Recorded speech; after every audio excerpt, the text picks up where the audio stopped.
These are the 6 walking hacks that melt belly fat after 50 without ever stepping foot in a gym. Most people assume walking is too gentle to make a meaningful impact, but studies indicate it's actually one of the safest, most reliable ways to support fat loss and lasting energy, especially when done with a few science-driven changes that are ideal for adults over 50. Here's what's really happening. When you run, your body burns sugar. Walking burns fat. It's that simple. Studies have found that walking at around 60% of maximum heart rate can yield up to double the fat oxidation compared to running. Why? Higher intensity exercise shifts your body toward carbohydrate burning rather than fat burning. Plus, walking effectively reduces visceral fat, that dangerous fat wrapped around your organs. But here's where it gets interesting, and this will surprise you. High-intensity workouts can elevate cortisol levels, especially as we age when our stress hormones are already higher.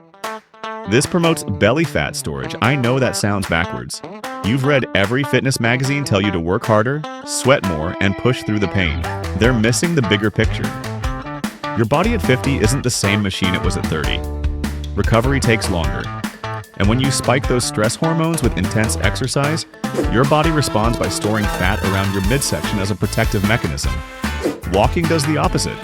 It whispers to your metabolism instead of screaming at it. Your stress hormones drop. Your fat-burning machinery turns on, and something magical happens. Your body starts to melt fat instead of storing it. Today, I'm going to show you 6 walking strategies that work with your body's natural fat-burning mechanisms. These aren't complicated routines or extreme measures. They're simple modifications that maximize results while protecting your joints and energy levels. The first walking hack might be considered the simplest, but this is incredibly powerful for preventing your body from storing belly fat. Every time you eat, your body faces a choice. Use that food for energy or store it as fat. A simple 2 to 5 minute walk tips the scales toward energy use. Here's what happens when you eat. Your blood glucose begins to rise within 15 to 30 minutes. The higher and faster it spikes, the more insulin your pancreas releases. Insulin is essentially your body's storage hormone. It tells your cells to take up glucose and, when those cells are full, convert excess energy to fat. But here's where a simple walk changes everything. Light movement immediately after eating can reduce that blood sugar spike by up to 30%. You're essentially helping your muscles use the incoming glucose for energy instead of letting it trigger a massive insulin response. Research supports the implementation of walking among the tools for improving glycemic control in everyday life scenarios. This isn't about burning calories during the walk. A 5-minute stroll might only burn 20 to 30 calories. It's about controlling your body's metabolic response to food. Better blood sugar control means more stable energy, fewer cravings, and less fat storage throughout the day. The practical application is simple.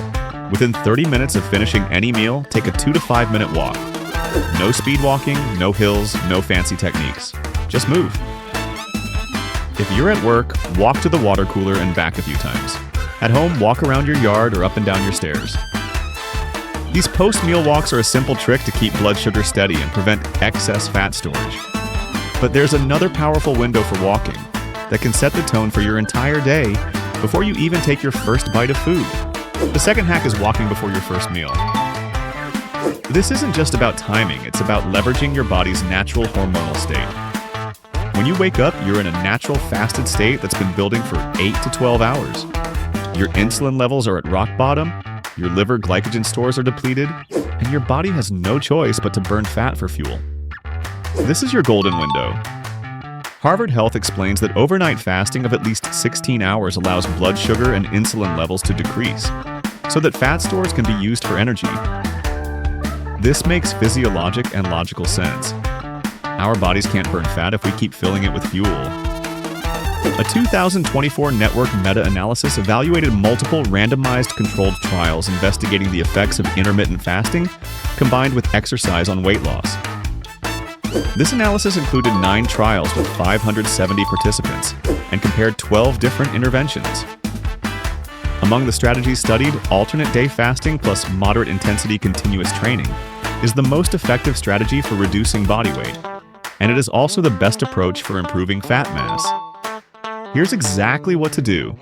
Wake up and have a black coffee if you want. Then walk for 10 to 20 minutes at a comfortable pace before eating anything. Keep it conversational. You should be able to speak in full sentences. But here's what most people get wrong. They think fasted walking means you have to suffer. The opposite is true. Going harder actually shifts your body toward burning carbohydrates, which defeats the purpose. The additional benefit? Morning light exposure during your walk resets your circadian rhythm, improving sleep quality and regulating hunger hormones like ghrelin and leptin for the entire day. This way, you're burning fat and optimizing your body's natural rhythms. That is powerful. But if you can already do some walking, this next technique multiplies the benefits. For our third walking hack, Japanese researchers at Shinshu University discovered something remarkable in 2007. You can get many of the benefits of high-intensity training through strategic walking intervals without the joint stress or recovery demands. This technique is called interval walking training, and it's been studied extensively. Here's what makes it so effective. You're moving between two distinct metabolic zones. During the fast intervals, you're pushing your cardiovascular system and creating metabolic stress. During the recovery periods, you're allowing your body to clear lactate and return to fat-burning mode. Here's the exact protocol. After a 5-minute gentle warm-up, alternate between 3 minutes of brisk walking, where you can talk, but it's challenging to hold a conversation, followed by 3 minutes of moderate recovery walking where conversation flows easily. Repeat this cycle 5 times for 30 minutes total, then cool down for 5 minutes. But here's the real magic. After your interval walking session, your metabolism remains elevated for several hours.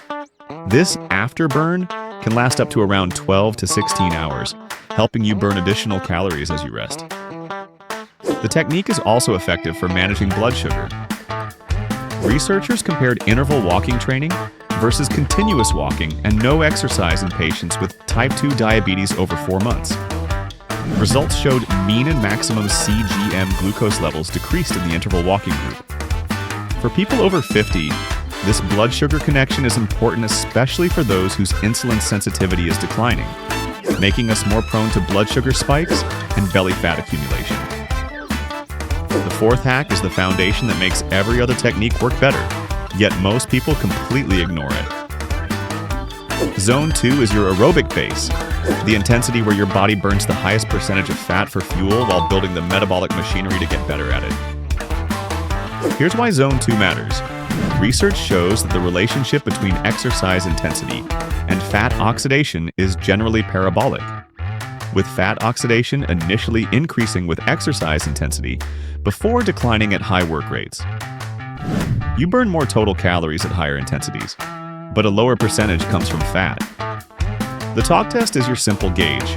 If you can speak in full sentences but can't comfortably sing a song, you're in Zone 2. You'll have slightly deeper breathing, what exercise physiologists call comfortable breathlessness, but you're not huffing and puffing. Staying in Zone 2 makes you a better fat burner.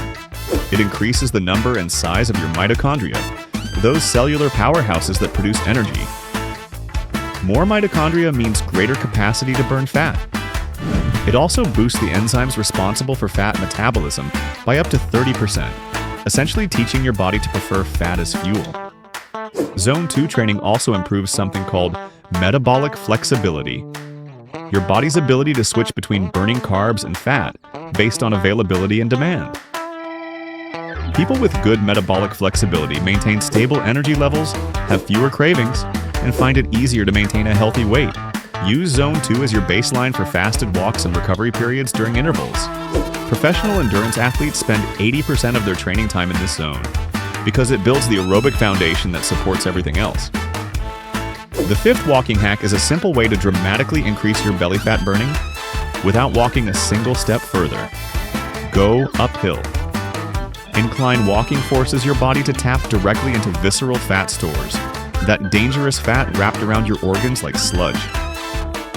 When you walk uphill, your body releases higher levels of catecholamines, hormones like adrenaline and noradrenaline that act as messengers yelling, "Release the fat for fuel." The increased intensity from fighting gravity amplifies this signal, and your visceral belly fat responds first and most dramatically. Walking at 3.5 miles per hour on a 5% grade burns about the same calories as jogging at 5 miles per hour on flat ground, but with a crucial difference for belly fat. The incline walking keeps you in the optimal fat oxidation zone. While jogging shifts your body toward carbohydrate burning, incline walking maintains that sweet spot where 70% of your energy comes from fat. For maximum belly fat targeting, here's the specific protocol. Start with a 3 to 5% incline and gradually work up to 8 to 10% over several weeks. On a treadmill, this translates to settings of 3 to 5 initially, progressing to 8 to 10. If you're walking outdoors, look for gentle hills or parking garage ramps with consistent grades. The timing can enhance belly fat burning even more. Try doing your incline walking during your fasted morning walk, when insulin is already low and your body is primed to burn fat. The combination of fasted state plus incline creates a perfect storm for visceral fat mobilization. Focus on maintaining good posture. Lean slightly forward from your hips, not your waist. Keep your core engaged throughout the walk. And never hold on to treadmill rails. That defeats the purpose by reducing the intensity that targets your belly fat. As an added bonus, incline walking activates your glutes 40% more than flat walking. Strong glutes are crucial for maintaining proper posture and preventing the forward pelvic tilt that can make belly fat more prominent. You're not just burning belly fat, you're building the muscle foundation that keeps it off. Here's the 6th walking hack that takes everything we've covered and amplifies it dramatically. It's called rucking, and it's the method used by military personnel, firefighters, and elite athletes to burn fat faster than any other walking technique, without running a single step. Rucking burns 2 to 3 times more calories than regular walking, making it comparable to running or cycling in terms of energy expenditure, but with a fraction of the joint stress. Here's exactly how to do it. Start with a backpack containing just 5 to 10% of your body weight. For most people over 50, that's 8 to 15 pounds. You can use water bottles, canned goods, or purpose-made weight plates, whatever you have available. Then simply go for your normal walk at your usual pace and route. But here's what's happening inside your body that makes this so effective. The added load forces every muscle in your legs, core, and back to work significantly harder. More muscle activation means dramatically higher calorie burn. You're essentially turning a gentle walk into a full-body strength and cardio session. The increased muscle activation from carrying weight also boosts your metabolism for hours. Additionally, rucking is one of the most effective ways to improve bone density and prevent osteoporosis. The weight-bearing nature of the exercise stimulates bone formation by increasing mechanical load on your skeleton. Here's the key to doing it safely and effectively. Begin with just 5 to 8 pounds in your backpack and walk on flat terrain at your normal pace. The most important rule is maintaining perfect posture. Stand tall, keep your core engaged, and avoid any forward head posture or rounding of the shoulders. If you find yourself hunching forward under the weight, you're carrying too much too soon. Shift some of the weight instead to the front of your body using a weighted vest or holding light weights at chest level. This actually helps counteract rounded shoulders and promotes better posture throughout the walk. The progression should be gradual and systematic. Start with 10 to 15 minutes of rucking twice a week, then slowly increase either the weight or the duration every 2 weeks. Never increase both simultaneously. Your body needs time to adapt to the increased load on your joints, muscles, and cardiovascular system. For maximum fat-burning benefits, combine rucking with your fasted morning walks. The combination of low insulin levels plus increased energy demands forces your body to tap into stored fat while building strength and bone density simultaneously. The beauty of rucking is that it multiplies the results of everything else we've covered without requiring extra time. Same walk, same route, same pace. But now you're burning twice the calories, building functional strength, and protecting your bones against age-related decline. Now that you've seen the 6 most powerful walking hacks, the real question is, how do you fit them into your daily routine without overhauling your life? Let's break down some simple strategies to make each technique practical and automatic. Start with your mornings. As soon as you brush your teeth, head out for your fasted walk. That simple habit turns toothbrushing into your trigger for fat-burning time. Begin with just 5 to 10 minutes, and extend to 15 or 20 as it becomes second nature. Next, tie walking directly to your meals. This habit not only adds about 1,500 steps a day, it also keeps your blood sugar in check. Think of it as your personal rule: no sitting down right after you eat. Now, here's a clever one. Hydrate your way into more steps. Drink plenty of water, but always use the furthest sink or water cooler you can find. Each trip forces you to move more, and just doing this 4 or 5 times daily adds up to another 600 to 800 steps while keeping you hydrated. You can also sneak in extra movement with what's called the doorway rule. Every time you pass through a certain doorway at home or work, march in place for 30 seconds. Do that 5 times a day, and you've now turned ordinary moments into mini metabolism boosts. For even more impact, add incline walking. If you don't live near hills, don't worry. Parking garages, stairways, or even the incline setting on your treadmill will do the trick. Just 10 to 15 minutes of incline walking twice a week really pushes your muscles in new ways. And finally, be smart about your energy dips. Mid-morning or late afternoon is when many people lose steam. That's the perfect time to schedule your Japanese interval sessions. Instead of dragging through your slump, you'll come out energized. When you put all of these small changes together, you've easily added 2,000 to 2,500 steps a day. That's an extra 120 to 150 calories burned, on top of your main walking sessions. The result? Consistent, compounding fat loss that fits right into your life. To make this more effective, I recommend using a pedometer, fitness tracker, or the health app on your iPhone or Google Fit on Android. Tracking steps gives you motivation and accountability, but more importantly, it helps you see patterns in when and how you move best. Set a realistic daily step goal based on your current activity level, then add 500 to 1,000 steps each week until you reach 10,000 to 12,000 daily steps. This gradual approach prevents burnout and allows your body to adapt to increased activity. These walking techniques are incredibly effective at optimizing your body's fat-burning mechanisms, but they need to be paired with a solid nutrition approach to create the caloric deficit necessary for actual fat loss. Think of it this way. Walking is like upgrading your body's engine to run more efficiently and burn fat as the preferred fuel. But if you're constantly filling the tank with excess calories, even the most efficient engine can't burn through the surplus. You can't outwalk a poor diet, no matter how perfectly you implement these techniques. You need to be mindful of your overall caloric intake. The most sustainable approach is to focus on whole, minimally processed foods that naturally regulate your appetite, while using these walking techniques to maximize your body's ability to access and burn stored fat. These walking techniques tell you that you don't need to destroy yourself with extreme workouts or spend hours at the gym to burn fat. Start with one technique and build from there. Consistency beats intensity every time, especially as we age. Your body is designed to move, and walking is the most natural movement pattern we have. What's your biggest challenge with staying consistent with exercise?